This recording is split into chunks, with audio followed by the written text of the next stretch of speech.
Weather latest updates గురించి మనతో మాట్లాడడానికి వాతావరణ శాఖ డైరెక్టర్ నాగరత్న గారు ఉన్నారు. మేడం, ఏంటి రైతులు చాలా వెయిట్ చేస్తున్నారు, బట్ వర్షం మాత్రం దోబూచులాడుతుంది. ఎట్లా ఉంది పరిస్థితి అసలు? యాక్చువల్లీ ప్రస్తుతానికి చూసుకుంటే ద్రోణి ఒకటి అమృత్సర్ నుంచి ఈ గ్యాంజెటిక్ వెస్ట్ బెంగాల్లో ఉన్నటువంటి లో ప్రెషర్ ఏరియా వరకు కూడా అది కొనసాగుతుంది. అట్లాగే అరేబియా సముద్రం నుంచి గ్యాంజెటిక్ వెస్ట్ బెంగాల్ వరకు మరి ఒక ద్రోణి, అట్లాగే ఈ తెలంగాణ వరకు కూడా ఇంకొక ద్రోణి ప్రస్తుతానికి కొనసాగుతుంది.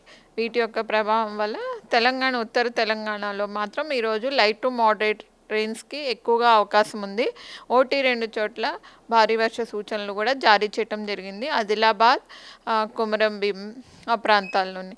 అయితే మిగతా ప్రాంతాల్లో ఎక్కువగా కూడా ఈ రానున్న 5-6 రోజుల వరకు కూడా ఎక్కువగా మబ్బు అనేది ఉండే అవకాశం ఉంది. క్లౌడీ కండిషన్స్ ఉండే అవకాశాలు కనిపిస్తున్నాయి. ఇంకా వర్షపాతం మాత్రం చాలా చోట్ల తేలికపాటి వర్షం కానీ మోస్తారు వర్షాలు కురిసే అవకాశాలు ఉన్నాయి. అంటే వర్షాకాలం రాకముందుకే చాలా పెద్ద ఎత్తున ప్రచారం అయితే జరిగింది, ఈసారి వర్షాలు చాలా బాగా ఉన్నాయని చెప్పేసి. బట్ లైవ్లో చూస్తుంటే అసలు వర్షాలు లేని పరిస్థితి. ఎట్లా, ఏం చెప్తారు మరి దానికి సంబంధించి? యాక్చువల్లీ మోడల్స్ ఆధారంగా చూసుకొని ఈ సమ్మర్ కండిషన్స్ అవి చూసుకుంటే కనుక ఆ ఈక్వేషన్స్ ప్రకారంగా ఈసారి మాన్సూన్లో మాత్రము ఈ నార్మల్ కానీ స్లైట్లీ అబౌవ్ నార్మల్ కండిషన్స్ కనిపిస్తున్నాయి. సో ఆ దశలో చూసుకున్నట్లయితే ఈసారి నార్మల్ కానీ స్లైట్లీ అబౌవ్ నార్మల్ కండిషన్స్ ఉండే అవకాశాలు కనిపిస్తున్నాయి. అది overall the picture of monsoon season June, July, August, September వరకు. జూన్ అయితే మాత్రం -25% లోడ్ కనపడింది. ఇప్పటి వరకు టోటల్గా చూసుకున్నట్లయితే నార్మల్గా -15% అనేది ఉంది. అంటే గత ఏడాదితో పోలిస్తే ఈ ఏడాది వర్షపాతం ఎలా ఉంది? అంటే మున్ముందు ఇంకేమైనా ఎక్స్పెక్ట్ చేయొచ్చా, లేకపోతే ఎట్లా ఉంది? గత ఏడాదితో చూసుకున్నట్లయితే మనకి ఈ ఏడాది కొంచెం లోటుగానే కనిపిస్తుంది వర్షపాతము. ఈ 2 వారాలు ఇట్లా కొనసాగే అవకాశం ఉంది. తర్వాత 4వ వారం నుంచి ఆగస్ట్ నెలలో కూడా వర్షాలు లైట్ టు మోడరేట్ రెయిన్స్ ఎక్కువగా ఉన్నాయి. హెవీ రెయిన్ఫాల్స్ ఒక 1 or 2 వీక్స్ కూడా కనిపిస్తున్నాయి.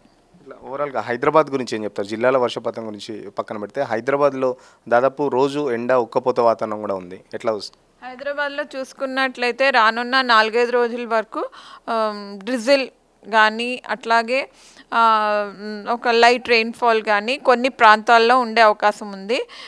ఫెయిర్లీ వైడ్ స్ప్రెడ్ అంటే చాలా చోట్ల అయితే వర్షం కురిసే అవకాశాలు తక్కువగా కనిపిస్తున్నాయి. పార్ట్లీ క్లౌడీ కండిషన్స్, ఇట్లాంటి కండిషన్స్ మరో యొక్క 3-4 రోజుల వరకు కూడా కొనసాగే అవకాశం ఉంది. నార్త్ స్టేట్స్లో మాత్రం పెద్ద ఎత్తున వరదలు, వర్షాలు పడుతున్నాయి. ఎందుకు ఎస్పెషల్లీ తెలంగాణ టు ఆంధ్రప్రదేశ్ మాత్రం ఇట్లా వర్షపాతం సంబంధించి అంటే ఏం చెప్తారు? ఈ నైరుతి ఋతుపవనాల ద్రోణి ఏదైతే ఉందో అది అమృత్సర్, చండీగఢ్ ఆ ప్రాంతాల నుండి అది గ్యాంజెటిక్ వెస్ట్ బెంగాల్ వరకు ఉన్నటువంటి లో ప్రెషర్ వరకు కూడా హిమాలయ ధరికి ఈ నైరుతి ఋతుపవనాల యొక్క ద్రోణి ప్రస్తుతానికి కొనసాగుతుంది. అంటే వర్షాలు అవి కూడా ఎక్కువగా కూడా ఆ ప్రాంతాల్లోనే ఎక్కువగా కురుస్తాయి ఉత్తర భారతదేశం వైపు. కానీ ఈ సౌత్ పెనిన్సులా రీజన్ ఏదైతే ఉందో ఆ ప్రాంతాల్లోని దాని ప్రభావం ఎక్కువగా లేదు. కాబట్టి ఈ మాయిశ్చర్ అది కూడా ఇన్కర్షన్ బే ఆఫ్ బెంగాల్ నుంచి, అరేబియా సముద్రం నుంచి కూడా చాలా తక్కువగా ఉంది. కాబట్టి ఎక్కువగా ఈ క్లౌడీ కండిషన్స్ కొనసాగే అవకాశం ఉంది. వర్షపాతం మాత్రం తక్కువగానే ఉండే అవకాశం ఉంది రానున్న 4-5 రోజుల వరకు. ఎలినినో ఎఫెక్ట్ ఏమన్నా ఈ ఇయర్ కూడా కంటిన్యూ అవుతుందా? ఎందుకంటే గత ఏడాది ఎలినినో ఎఫెక్ట్ అని చెప్పారు. సో ఆ ఎఫెక్ట్ ఇంకా ఈ ఇయర్ కూడా ఏమైనా కంటిన్యూ అవుతుందా? ఇప్పటికి కూడా వర్షపాతం తక్కువ నమోదవుతుంది కదా. యాక్చువల్లీ ఇది ఎల్లినో ఎఫెక్ట్ ప్రభావం కాదు, ద్రోణుల యొక్క ఇది లోకల్ ఎఫెక్ట్. ద్రోణి ఏదైతే ఉందో నైరుతి ఋతుపవనాల ద్రోణి ప్రస్తుతానికి హిమాలయాల దగ్గరికి నార్త్ ఇండియా వైపు కొనసాగుతుంది. సో దాని ప్రభావం ఎక్కువగా కూడా ఉత్తర భారతదేశం వైపే కురిసే అవకాశాలు ఉన్నాయి.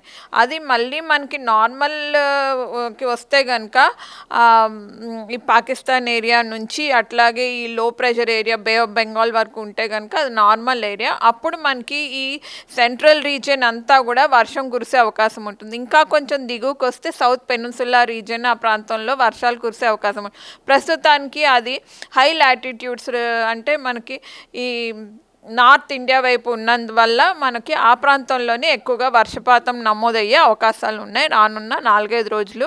తెలంగాణలో మాత్రం ఎక్కువగా క్లౌడీ కండిషన్స్ ఉండి లైట్ టు మోడరేట్ రెయిన్స్ అవి కూడా ఉత్తర తెలంగాణ వైపు ఉండే అవకాశం ఉంది. అంటే ఇప్పటి వరకు ఈ జూన్ కానీ ఇప్పుడు జూలై మధ్యలో దాకా వస్తుంది.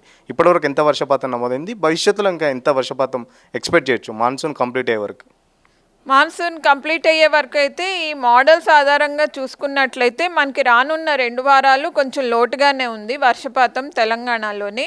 ఆ తర్వాత మళ్ళీ బ్లూ కలర్ అవి కనిపిస్తున్నాయి, అంటే అబోవ్ నార్మల్ కండిషన్స్ కనిపిస్తున్నాయి. సో లాస్ట్ వీక్లో కవర్ అయ్యే ఛాన్స్ ఉంది రెయిన్ఫాల్ అమౌంట్స్ ఆఫ్ జూలై. కానీ ఆగస్ట్లో కూడా మనకి వర్షపాతం బాగానే కనిపిస్తుంది. జిల్లాలకు ఏమన్నా అలర్ట్స్ ఇచ్చారా? ఏమన్నా అత్యధిక వర్షపాతంకి సంబంధించి ఎలాంటి అలర్ట్స్ ఉన్నాయి జిల్లాలకు సంబంధించి? జిల్లాలకు ఈరోజు ఆదిలాబాద్, కొమరం భీంకి లైట్ టు మోడరేట్ రెయిన్స్ ఎక్కువగా ఛాన్సెస్ ఉన్నాయి. కొంచెం fair chances of heavy rainfall ఉండటం వలన 1 or 2 ప్లేసెస్లోని ఈ హెవీ రెయిన్ఫాల్ పడే అవకాశం ఉందని ఎల్లో వార్నింగ్స్ జారీ చేయడం జరిగింది. ఫైనల్గా చెప్పండి మేడం, రైతులకు సంబంధించి ఎలాంటి గుడ్ న్యూస్ చెప్పుతారు? అంటే ఎందుకంటే వర్షాలు సరిగా పడట్లేదు, వాళ్ళకి ఆల్టర్నేట్స్ ఏమన్నా చెప్పదలుచుకున్నారా?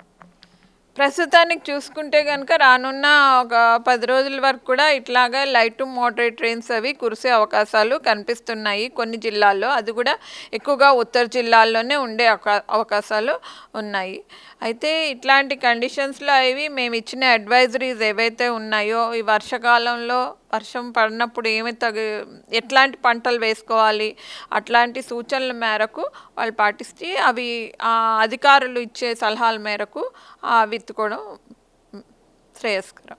ఖచ్చితంగా గత ఏడాదితో పోలిస్తే ఈ ఏడాది వర్షపాతం ఇప్పటికైతే చాలా తక్కువగా ఉందని, బట్ రానున్న కాలంలో ఆశాజనకంగా ఉంటుందని చెప్పేసి వాతావరణ శాఖ డైరెక్టర్ అయితే చెప్తున్న పరిస్థితి. మరో పక్కన రైతులకు సంబంధించి ఏదైతే వ్యవసాయ శాఖ అధికారులు ఏదైతే సూచనల మేరకే వాళ్ళు వ్యవసాయానికి సంబంధించి పనులు కూడా చేపట్టాలని చెప్పేసి ఆఫీసర్ చెప్తున్న పరిస్థితి. వీడియో జర్నలిస్ట్ కళ్యాణ్తో సురేష్ పల్లవి, టీవీ వెదర్ డిపార్ట్మెంట్ నుంచి.